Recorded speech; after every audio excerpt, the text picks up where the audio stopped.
One of Hawaii's most popular groups, Hapa, along with the Academy of Hawaiian Arts Kumuhula Mark Keali'i Ho'omalu, spoke with the audience before the performance at Stern Grove Festival on June 27, 2010.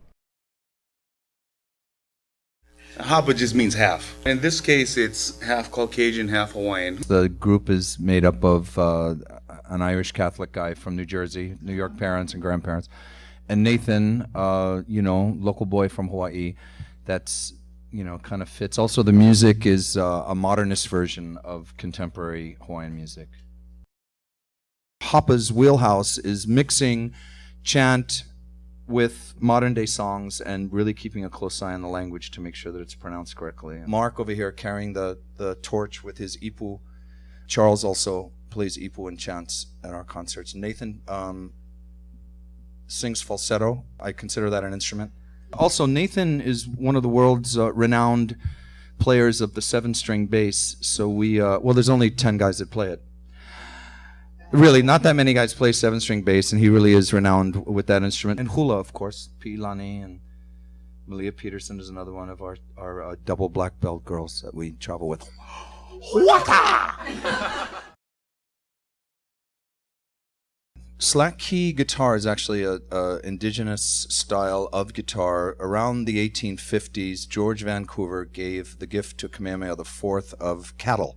Kamehameha IV wanted to teach the native Hawaiians how to be cowboys and how to handle the cattle that came in.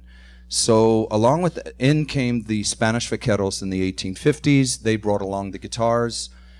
Most likely, at least, a little bit of folklore, but I think there's some substance to it. I believe that the retuning of the guitar by the Hawaiians to mimic the sound of two vaqueros playing around a campfire is the romantic version that I have been told and what I hear in my head, which is alternate, very, very difficult style of guitar. I really kind of suck at it, to be honest, at the traditional side. I really do, excuse my English. But the thumb is doing the bass pattern, very much like classical, and the other fingers are doing the melody. So that's at least my little history lesson about slack key.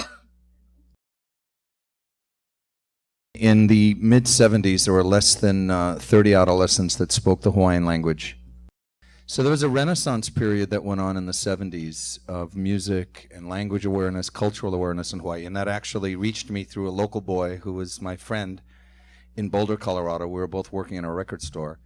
And I love Ry Cooder's music, and Ry Cooder and Gabby had recorded together. Ry on Gabby's, the Gabby Band, and then Gabby with Ry Cooder on his Chicken Skin music album, to let you know how far back this goes.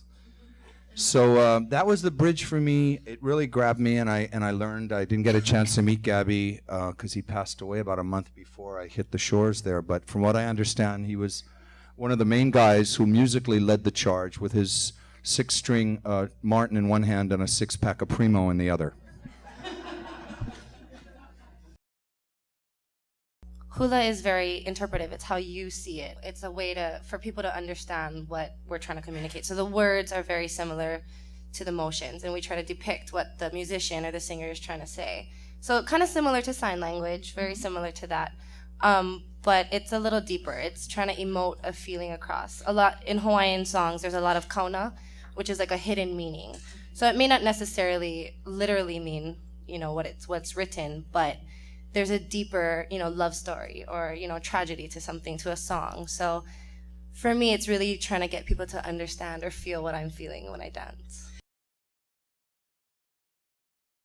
If we look in the background, hula is hula. Okay, so the terminology, this traditional idea of hula. Hula is traditional, and everything else that comes under hula is part of the tradition. Relatively, if you had nothing but rocks to play with, you would play with rocks. And then if you apply sticks, you would have rocks and sticks. But some smart person came across the water, brought ukulele and some strings, and some guitar and some strings, and some bass and some strings, and some smarts to teach us how to play it, and we were smart enough to pick it up. So we applied it to our rules.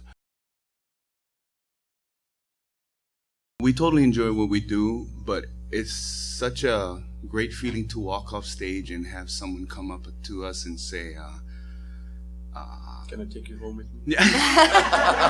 Well, that's secondary. But we had a lot of people that say, it felt like we were in church. And that's like one of the most gratifying things to hear, that we were able to spread